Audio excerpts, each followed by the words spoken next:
Chunk One. On voulait vous remercier tous, vous avez été un public formidable et, vous savez, mes enfants sont ici.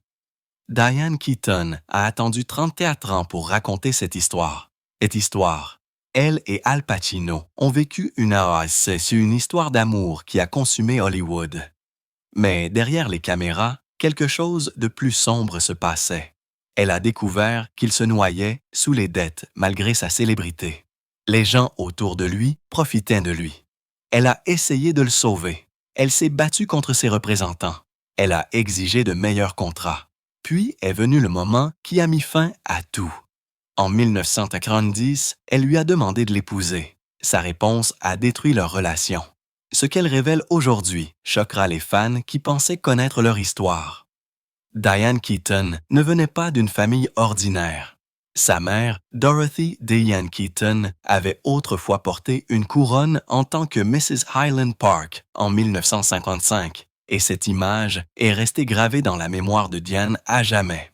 Elle n'avait que 9 ans lorsqu'elle a vu sa mère gagner, debout fièrement sur cette scène, et quelque chose en elle a changé. Dorothy elle-même avait grandi pendant la Grande Dépression après avoir été abandonnée par son père. Elle était donc déterminée à donner à ses enfants tout ce qu'elle n'avait jamais eu. Ce rêve ne s'est pas seulement manifesté dans l'amour et l'attention. Il s'est manifesté à l'encre. Dorothy a tenu 85 journaux intimes tout au long de sa vie, les remplissant de toutes les coupures de journaux, toutes les photos, tous les moments de la célébrité grandissante de Diane. Lorsqu'elle est décédée en 2008 après avoir lutté contre la maladie d'Alzheimer, Diane a découvert cette montagne de souvenirs si soigneusement conservés qu'ils sont devenus la colonne vertébrale de ses mémoires. Là encore, les jours de concours de beauté de sa mère n'étaient pas pour la gloire. C'était du théâtre, c'était de la narration, et ils ont semé la graine de l'amour de la scène que Diane a eue toute sa vie. Son père, Jack Newton Ignatius Hall, était ingénieur civil et agent immobilier. Un homme façonné par ses racines irlandaises et son service pendant la Seconde Guerre mondiale. Il travaillait dur et subvenait aux besoins de sa famille. Mais derrière son extérieur stable se cachait une tempête silencieuse. Chunk 2.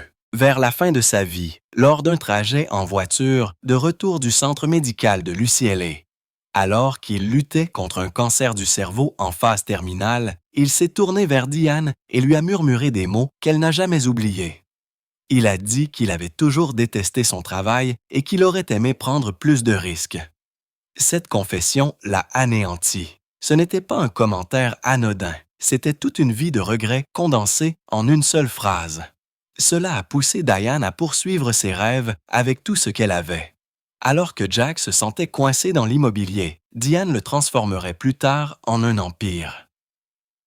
Créatif. Rénovant des maisons dans le sud de la Californie avec brio et liberté, la partie la plus touchante était la façon dont son chagrin est devenu sa motivation.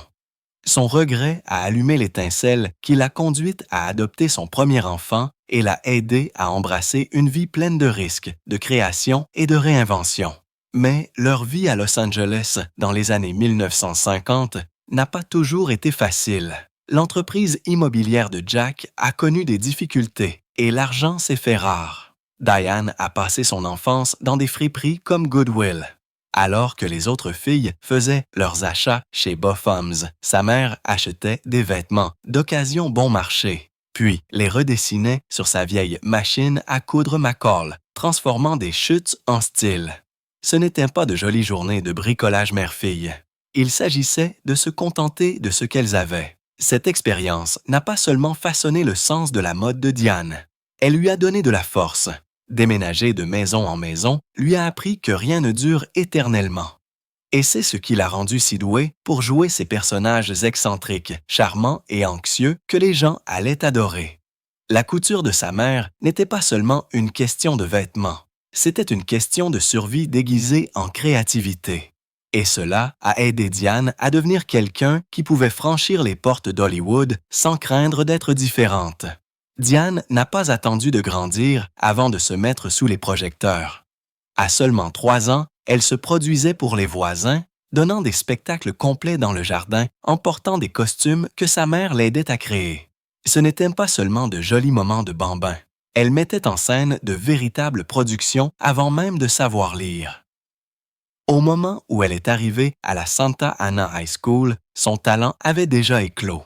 Elle a joué Blanche Dubois dans Un tramway nommé Désir, un rôle que la plupart des adolescents n'oseraient même pas tenter. Et lorsqu'elle a joué dans Little Mary Sunshine pendant sa dernière année en 1963, quelque chose d'inoubliable s'est produit. Après son solo, les applaudissements ont retenti comme le tonnerre. Chunk 3. Elle se tenait dans les coulisses, stupéfaite, entendant la foule en délire, et ce son est devenu son carburant. C'était la première fois qu'elle réalisait que jouer n'était pas seulement amusant.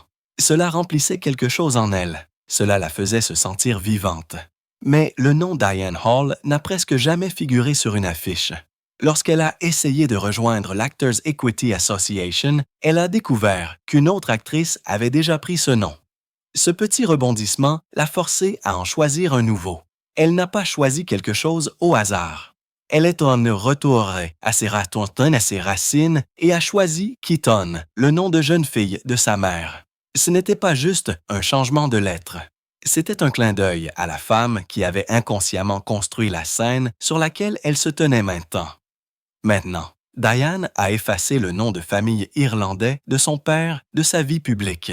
Non pas par manque de respect, mais parce que le nom Keaton portait déjà un héritage de performance, de costumes, de rêves. À l'école, Diane se distinguait au club de théâtre. Mais il ne s'agissait jamais d'être la plus jolie fille sur scène. Elle savait qu'elle n'était pas la beauté classique. Elle l'a dit elle-même. Elle est passée d'une fille maigre et maladroite à une adolescente légèrement en surpoids, et ses vêtements sont devenus son armure. Elle portait du rouge à lèvres blancs, des bas résils noirs, et tout ce qui la faisait se sentir moins invisible. Cette insécurité s'est transformée en style. Des années plus tard, elle marcherait dans les rues de Soho et copierait les tenues des femmes confiantes qu'elle voyait, créant sa garde-robe désormais emblématique de costumes amples, de chapeaux surdimensionnés et de couleurs neutres. Sa mode n'était pas faite pour faire tourner les têtes. Il s'agissait de se protéger. Et ironiquement, c'est devenu l'un des styles les plus reconnus à Hollywood. À un moment donné, elle a même essayé les concours de beauté comme sa mère. Mais contrairement à Dorothée, Diane sentait que quelque chose clochait. Elle s'est vite rendue compte que ses compétitions portaient plus sur l'apparence que sur le talent. Elle ne voulait pas être jugée pour son sourire ou sa taille. Elle voulait jouer, alors elle a démissionné, à la grande surprise de sa famille. C'était sa première rébellion publique, et elle a donné le ton pour le reste de sa vie. Chunk 4. Elle préférait être seule plutôt que de se conformer à un moule qui ne lui semblait pas authentique. À 17 ans. À 17 ans, elle a su le cœur brisé pour la première fois. Elle avait le béguin pour l'un de ces grands basketteurs dorés du lycée qui ne la remarquait jamais. Quand il s'est moqué de son rire, cela l'a blessée plus que tout. Ce rire deviendrait plus tard sa signature. Mais à l'époque, il ressemblait à une malédiction. Elle a commencé à utiliser l'humour pour se protéger, en faisant des blagues avant que quiconque ne puisse le faire. Elle a commencé à construire un mur d'esprit, et cela a fonctionné. Ce chagrin a sculpté le style de comédie autodérisoire qui allait définir sa carrière cinématographique. Elle a transformé la douleur en rire, le rejet en pouvoir. Son partenaire Tony Roberts a dit un jour « Elle avait une façon de vous faire sentir à nouveau comme un enfant parce qu'elle n'a jamais prétendu être autre chose que son moi bizarre et merveilleux. » Puis vint le grand saut. En 1964, Diane a quitté le Santa Ana College après un semestre, puis a brièvement essayé l'Orange Coast College. Mais l'université n'était pas ce qu'elle voulait. Elle a dit qu'elle n'y allait que pour les comédies musicales, de toute façon. Avec rien d'autre que de la détermination, elle a décidé de déménager à New York et de poursuivre son rêve. Son professeur de théâtre lui avait parlé de la Neighborhood Playhouse School of the Theatre et Diane a pris cela comme un signe. Toute sa famille a emballé ses affaires dans un fourgon Ford et a traversé le pays pour y jeter un coup d'œil. Elle a obtenu une bourse et a commencé à étudier la technique Meisner. C'était un risque énorme pour une fille de la classe moyenne de Californie. Elle s'est retrouvée dans un petit appartement d'une seule pièce dans le West Side de Manhattan avec la baignoire dans la cuisine et les toilettes dans le couloir. Mais cela n'avait pas d'importance. Elle était là où elle devait être. Elle avait laissé derrière elle la sécurité, le confort et les conventions et s'était lancée directement dans l'inconnu. En 1968, Diane Keaton n'avait que 22 ans lorsqu'elle a eu sa première grande chance. Elle a été choisie comme doublure dans la comédie musicale Hair à Broadway. C'était un spectacle sauvage et rebelle, connu pour ses scènes audacieuses et ses performances presque nues. Mais avant même qu'elle puisse monter sur scène, on lui a fait une demande étrange et douloureuse. Les producteurs lui ont dit de perdre 10 livres. À 5'8" et 140 livres, elle était considérée comme trop grosse pour le rôle, en particulier pendant les scènes les plus révélatrices. La pression était intense. Chunk 5. La plupart des acteurs de Hair ont accepté d'apparaître nus dans une courte scène pendant l'acte 1. Ils ont même reçu une prime de 50 $ s'ils le faisaient, mais Diane a dit non. Elle a refusé.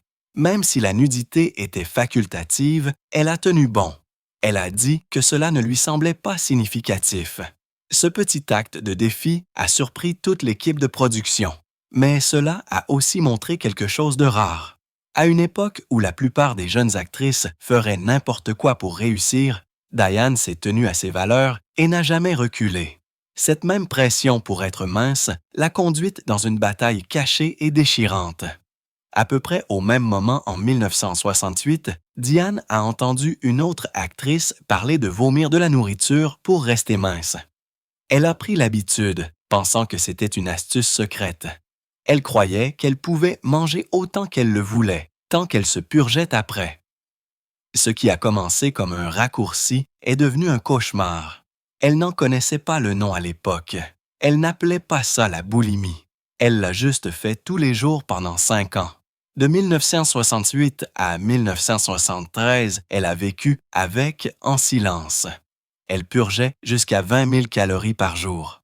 Cela a détruit son corps de l'intérieur. Ses dents pourrissaient. Elle a développé 26 caries. Son estomac brûlait constamment. Ses règles sont devenues irrégulières. Sa tension artérielle a chuté dangereusement bas. Mais elle a continué à le cacher. Personne ne le savait. Elle n'a commencé à se rétablir que lorsqu'elle a commencé une thérapie quotidienne. Elle a appelé ça la cure par la parole. Et un jour, quelque chose s'est simplement enclenché. Elle a dit qu'elle ne voulait tout simplement plus faire de crise de boulimie. Chunk 6. Ce moment a tout changé. Pendant que tout cela se passait à l'intérieur d'elle, sa carrière commençait lentement à s'épanouir. En 1968, elle a auditionné pour une pièce de Broadway intitulée « Play It Again, Sam ». Elle a été écrite par un homme nommé Woody Allen. Diane a failli perdre le rôle parce qu'elle était trop grande. À 5'8", elle mesurait 2 pouces de plus qu'Alan. L'équipe de casting a hésité, mais lorsqu'elle est montée sur scène, rien de tout cela n'a compté. Son talent l'a porté. La pièce a débuté le 12 février 1969.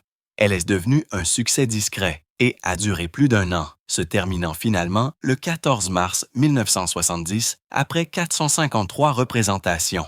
Son rôle de Linda Christie était si bon qu'il lui a valu une nomination aux Tony Awards en 1969. Elle n'a pas gagné, mais la nomination à elle seule lui a donné de l'élan. Elle a également commencé quelque chose d'autre, sa longue et compliquée relation avec Woody Allen. Ils sont devenus plus que de simples collègues. Ils sont devenus partenaires et leur nom serait lié pendant des décennies. Puis vint le chapitre le plus inattendu. En 1971, Diane a auditionné pour un film. Elle n'avait aucune idée de ce que c'était. Elle n'a pas lu le scénario. Elle n'avait même jamais entendu parler du livre. Elle se rendait simplement à des auditions, espérant que quelque chose fonctionnerait. Ce film était Le Parrain. D'une manière ou d'une autre, même sans préparation, elle a obtenu le rôle de Kay Adam. Elle a été choisie avant tout le monde, Même avant Al Pacino, elle a en fait vu sa deuxième audition en personne. Elle se souvenait que personne ne voulait de lui au début. Les producteurs n'étaient pas sûrs, mais il a obtenu le rôle. Le réalisateur Francis Ford Coppola a expliqué plus tard pourquoi il avait choisi Diane. Chunk 7. Il l'avait vue dans Hair après avoir été invité par Fred Astaire. Sa voix s'est démarquée, sa présence était différente. Il a vu quelque chose en elle que les autres n'ont pas vu. Diane est entrée dans Le Parrain sans savoir dans quoi elle s'embarquait et cela a changé sa vie à jamais. Mais même après avoir décroché un rôle aussi important, Diane n'avait pas l'impression d'être à sa place. Elle a eu peur tout le temps. Elle ne se sentait pas proche de Coppola. Elle n'a jamais noué d'amitié sur le plateau. Alors que des acteurs comme Marlon Brando et James Caan plaisantaient, elle est heureuse, elle est restée silencieuse. Elle a dit qu'elle se sentait comme une étrangère bizarre. Elle remettait tout en question. Pourquoi était-elle même là? Elle se voyait comme une actrice comique, pas comme quelqu'un d'apte à un film de mafia sombre et dramatique. Même des années plus tard, elle a admis qu'elle ne comprenait toujours pas pourquoi Coppola l'avait choisie. Pendant le tournage du Parrain 2 en 1975, quelque chose a changé entre Diane et Al Pacino. Ils se connaissaient depuis le premier film, mais maintenant leur relation est devenue romantique. Diane était follement amoureuse de lui. Elle le trouvait hilarant, charmant et plein d'énergie. Elle a dit qu'il était comme un orphelin perdu. Leur relation a duré par intermittence pendant 16 ans, se terminant vers 1990. Dans les coulisses, les choses n'étaient pas parfaites. Diane a découvert que Pacino, malgré sa célébrité, était profondément endetté. Elle était choquée. Ses agents et managers avaient pris la plupart de son argent. Diane était furieuse. Elle a même confronté son avocat et l'a traité d'ignorant. Elle voulait mieux pour Pacino. Elle voulait que quelqu'un prenne soin de lui correctement. Mais leur histoire d'amour ne pouvait pas survivre éternellement. Pendant le tournage du Parrain 3 en 1990, Diane a donné un ultimatum à Pacino. Chunk 8. Épouse-moi ou c'est fini. Il a choisi de ne pas se marier. C'était la fin. Ce qui était le plus troublant, c'est la façon dont leur rupture finale dans la vie réelle reflétait leur personnage à l'écran. Dans le film, Kay confronte Michael et dit « Tu es devenu mon horreur ». Diane a admis plus tard que ce moment était réel. Elle ne faisait pas que jouer, elle disait sa vérité. En 1973, quelque chose de complètement inattendu s'est produit.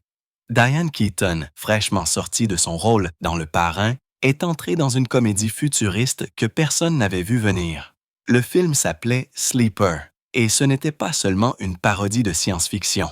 C'était un succès surprise à part entière. Réalisé avec un budget serré de 2 millions de dollars, il a fini par en rapporter plus de 18 millions, soit près de 10 fois son coût. Mais ce qui l'a rendu encore plus remarquable, c'est Keaton elle-même.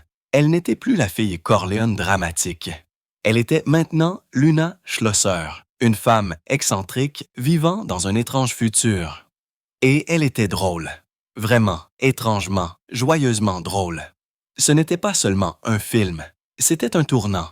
Le public a réalisé qu'elle pouvait faire de la comédie aussi facilement qu'elle pouvait pleurer sur commande.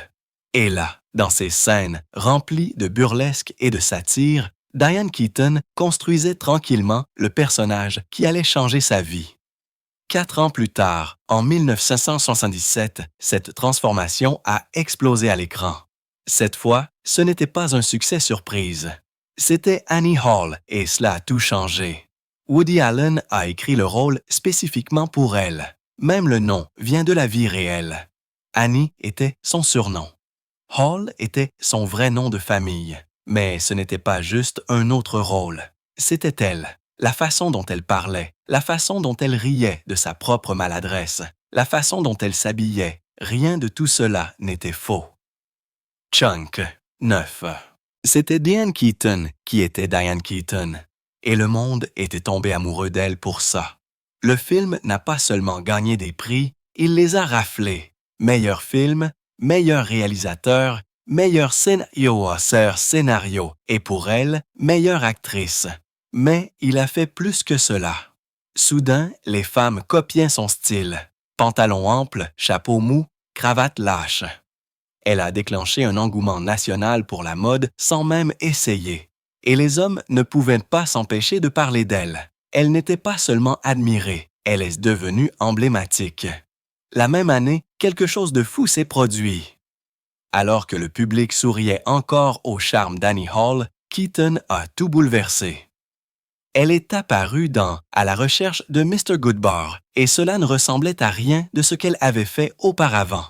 Elle jouait Teresa Dunn, une enseignante qui menait une double vie en errant dans les coins les plus sombres de la vie nocturne new-yorkaise. L'histoire était basée sur un véritable meurtre de 1973 lorsqu'une enseignante nommée Roseanne Quinn a été tuée par un homme qu'elle avait rencontré dans un bar. C'était cru, c'était graphique et cela a choqué tout le monde. Certaines personnes l'ont détesté, d'autres l'ont qualifié de courageux, mais personne n'a pu l'ignorer. Elle a obtenu une nomination aux Golden Globes et même les critiques qui n'ont pas aimé le film ont admis une chose. Keaton avait du cran. Cette année-là, elle nous a donné deux versions complètement opposées d'elle-même. L'une nous a fait rire, l'autre nous a mis mal à l'aise. Les deux étaient inoubliables. Puis, vint 1978 et elle recommença. Mais cette fois, la surprise n'était pas dans le rôle, c'était dans le ton. Intérieur n'était pas drôle, ce n'était pas romantique, c'était calme, sérieux et douloureusement humain.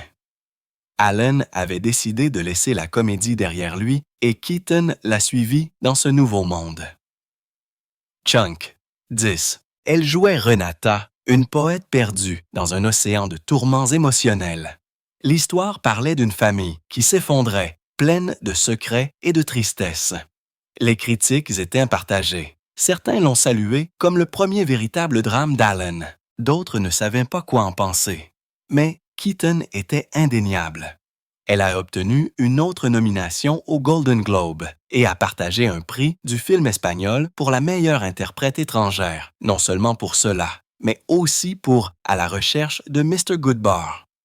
Et même si le public regrettait son charme habituel, elle a prouvé une fois de plus qu'elle pouvait tout faire, clair ou sombre, drôle ou fragile.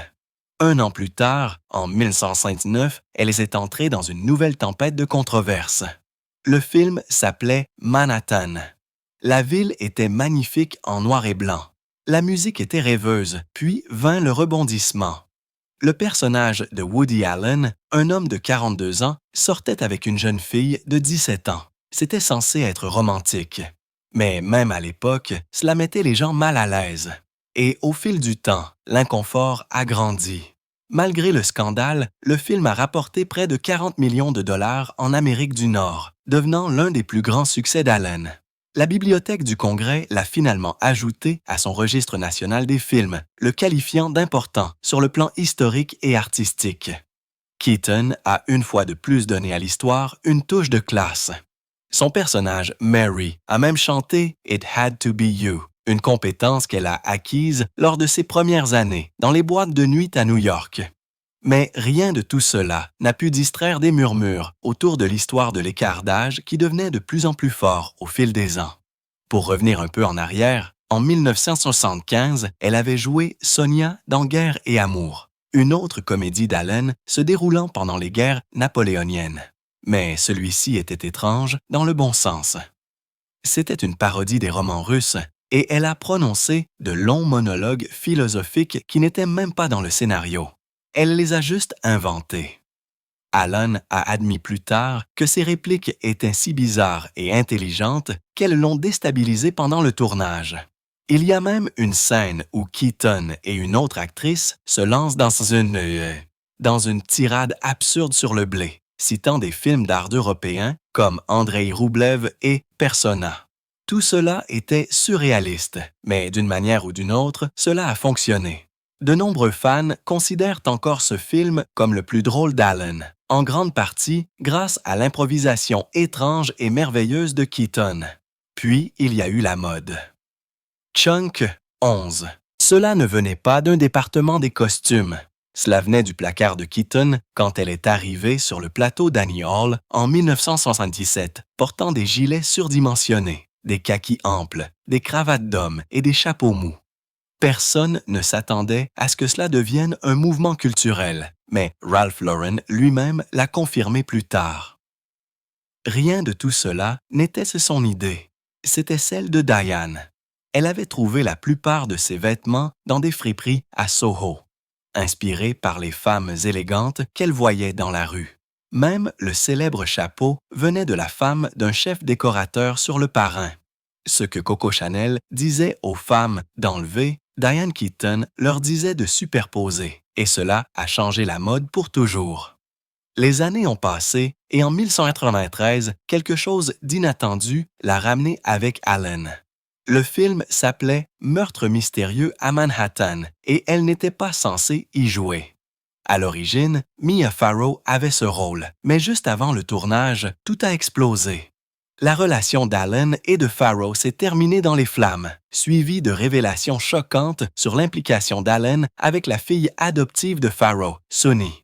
C'était un cirque médiatique, et au milieu de tout cela, Keaton est intervenue. C'était la première fois qu'elle travaillait avec Allen depuis plus de 10 ans. La pression était intense. Les caméras ont tourné pendant l'une des batailles de garde les plus scandaleuses de l'histoire d'Hollywood. Et d'une manière ou d'une autre, le film a quand même fonctionné. Keaton a obtenu une nomination aux Golden Globes pour la meilleure actrice. Ce serait leur dernier grand film ensemble. Puis vint 2018. Le monde avait changé.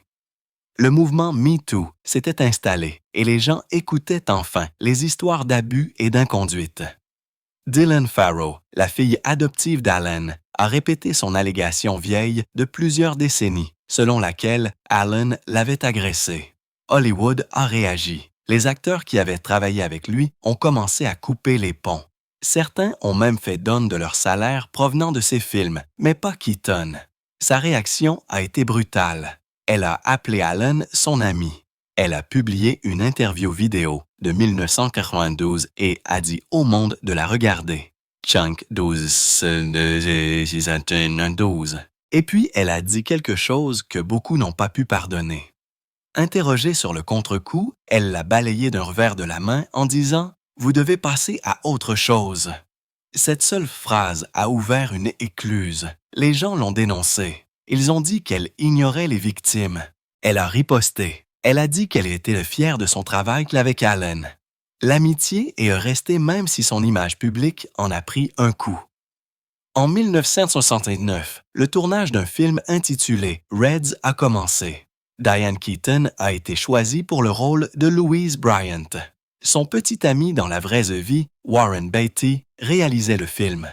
Ce qui avait commencé comme un projet passionnant s'est rapidement transformé en une tempête émotionnelle. Beatty était connu pour être obsédé par la perfection. Il a fait répéter des scènes, à Diane encore et encore. Certaines scènes ont été tournées 70 voire 80 fois. Paul Sorvino a dû répéter une prise 70 fois. Maureen Stapleton a finalement crié à Beatty, lui demandant s'il avait perdu la tête.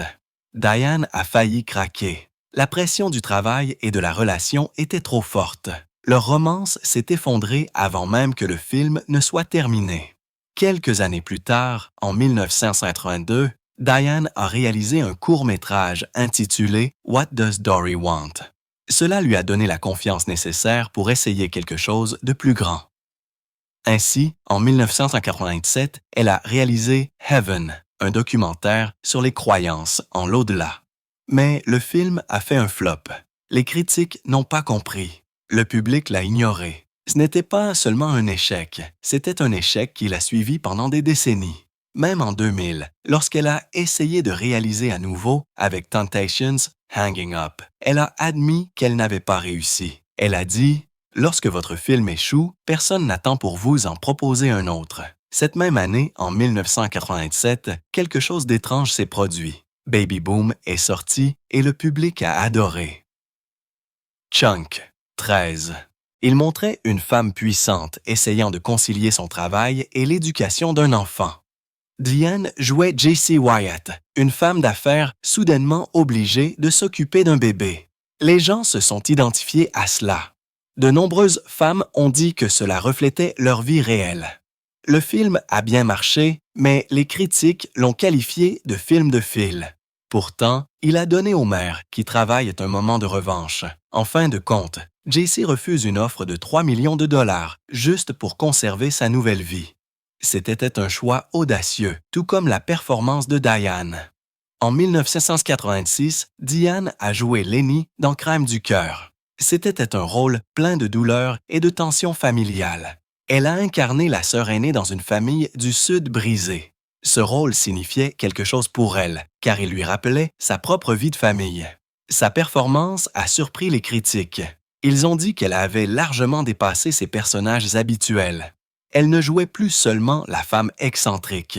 Elle montrait une vraie douleur, un vrai sacrifice. L'année suivante, en 1988, elle a joué Anna Dunlap dans La Bonne Mère. C'était un rôle déchirant. Une mère perd la garde de son enfant après qu'un tribunal ait mal interprété une situation inoffensive. Diane ferait face plus tard à ses propres questions sur la maternité. Elle a adopté son premier enfant, Dexter, en 1996 à l'âge de 50 ans. Puis, en 2001, elle a adopté son fils, Duke. L'idée lui est venue après une conversation avec son père mourant. Il a dit qu'il regrettait de ne pas avoir pris plus de risques dans la vie. Diane s'est rendue compte qu'elle n'avait jamais pris de risques en amour ou en famille. Cette conversation a tout changé. Bien avant la maternité, Diane était tombée amoureuse de Woody Allen. Leur romance n'a duré que de 1970 à 1971, mais il ne l'a jamais oubliée. Quand il a fait Annie Hall en 1977, il a basé tout le personnage sur Diane. Chunk, 14. Même le nom venait d'elle. Annie était son surnom et Hall était son vrai nom de famille. Elle n'a pas seulement inspiré le personnage, elle était le personnage.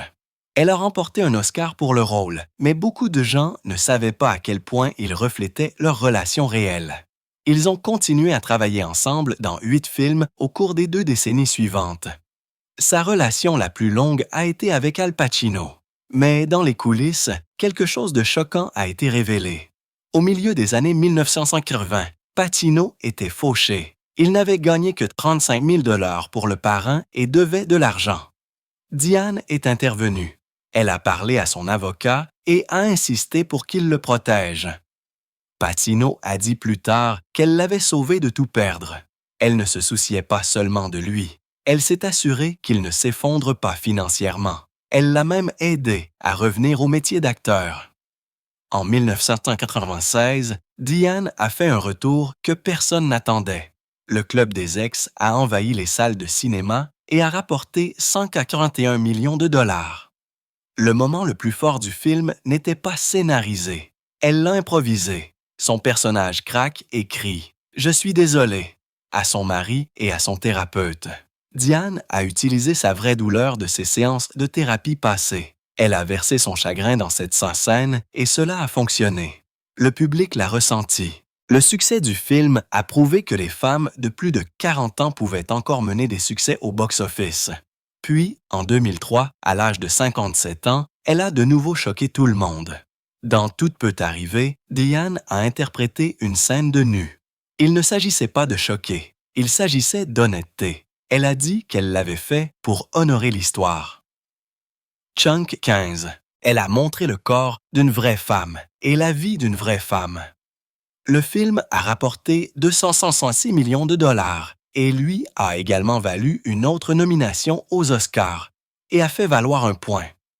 Les femmes ne cessent pas d'être intéressantes simplement parce qu'elles vieillissent. Mais derrière la caméra, les choses n'allaient pas bien. Son film de 2000, Temptations, a été écrasé par l'ingérence du studio. Diane avait voulu raconter une histoire brute sur les sœurs et leur père alcoolique. Le studio voulait quelque chose de plus léger. Ils ont coupé les parties les plus émotionnelles. Même une scène puissante avec Walter Matthau a été réduite. Le film n'a rapporté que 51,9 millions de dollars. sur un budget de 40 millions de dollars. C'était la fin de ses rêves de réalisation. En 2005, pendant le tournage de Esprit de famille, Diane combattait quelque chose que personne ne savait. Elle luttait contre le cancer de la peau depuis l'âge de 21 ans. À ce moment-là, elle avait survécu à de multiples opérations. Maintenant, elle jouait une mère mourante à l'écran, tout en gérant en privé ses propres problèmes de santé. Elle gardait de la crème solaire dans sa poche, l'appliquant à nouveau tout au long de la journée. Ses nez tenus n'étaient pas que des choix de mode, c'était une protection. Elle a pris toute cette douleur et l'a transformée en une performance qui semblait réelle.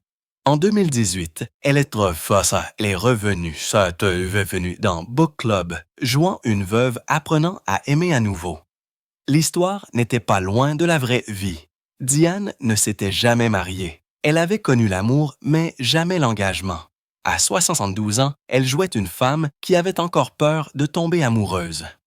Le public s'est vu en elle. Le film a rapporté plus de 100 millions de dollars. Lorsque la suite est sortie, en 2023, elle a propulsé la franchise encore plus haut. Cela a prouvé une chose sans aucun doute. Diane Keaton n'avait pas fini. Elle réécrivait encore les règles et elle n'avait jamais cessé de prendre des risques.